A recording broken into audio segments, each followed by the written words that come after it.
Le jury vous a reconnu pour votre innovation du théâtre musical.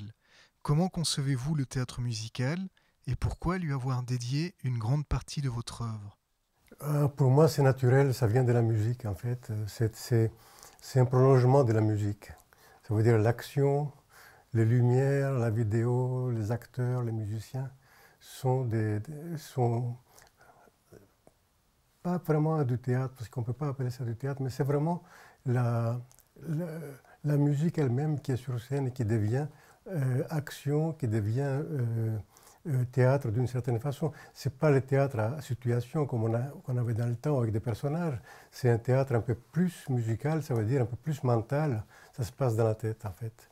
Et pourquoi lui avoir dédié une grande partie de votre œuvre?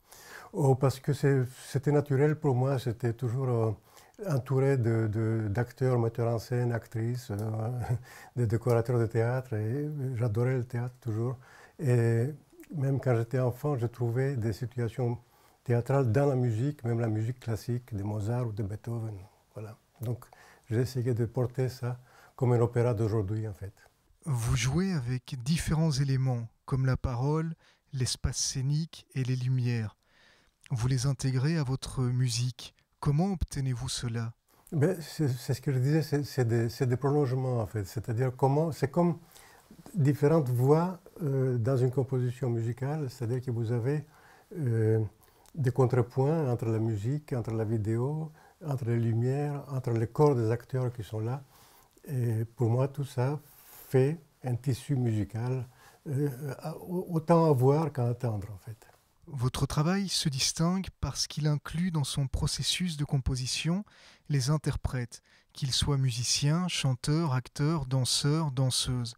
Comment décrivez-vous ce travail de création en équipe? Ah, c'est pour moi, une fois que j'ai choisi les participants d'un spectacle, c'est le spectacle presque déjà à trois quarts fait, parce que c'est avec eux que après que je travaille intimement avec chacun d'eux, avec tout le monde ensemble, pour trouver chez eux ce qui m'intéresse et le faire sortir un petit peu. C'est comme un accouchement en fait. C'est leur faire des choses qu'ils ne connaissent pas d'eux et les pousser à des extrémités qu'ils ne connaissent pas aussi. Donc ils découvrent avec moi de nouvelles possibilités, c'est ça qui m'intéresse. Dans le laboratoire théâtral que vous avez créé en 1976, l'atelier théâtre et musique à thème, vous travaillez avec des interprètes amateurs, avec des voisins de quartier. Où se trouve le laboratoire? Pourquoi avez-vous décidé de travailler avec eux? Et que vous apporte cette expérience? Donc la thème c'était à Bagnolet, donc près de Paris, une banlieue assez sinistrée à l'époque parce que c'est l'endroit où il y a un grand échangeur d'autoroute qui a coupé Bagnolet en deux. En fait. Le village a complètement a explosé. Et on est arrivé juste après.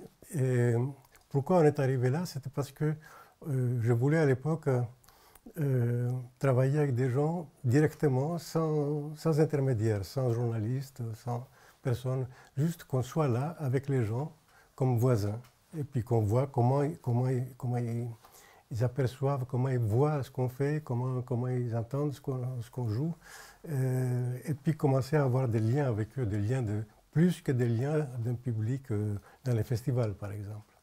Donc il y a eu cette nécessité-là pour moi. Et puis on a prolongé cette chose-là avec des pratiques amateurs, que ce soit des amateurs jeunes ou des amateurs vieux, comme le troisième âge, comme on dit aujourd'hui. Et voilà. Et pour moi, c'était très important parce que c'était une façon pour eux de, de toucher du doigt de comment on fabrique un spectacle, comment on raconte une histoire avec la musique et le théâtre.